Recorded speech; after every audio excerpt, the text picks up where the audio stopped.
ચલો મિત્રો, આજે આપણે જાણીએ રાણકી વાવ પાટણ.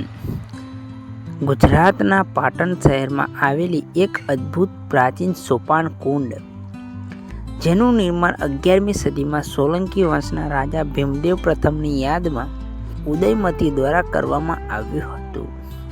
સરસ્વતી નદીના કિનારે સ્થિત આ વાવ તેની ભવ્ય શિલ્પકળા, 7 સ્તરવાળી રચના અને દેવી દેવતાઓ, અવતારો અને પૌરાણિક દ્રશ્યોના સૂક્ષ્મ કોતરકામ માટે પ્રસિદ્ધ છે.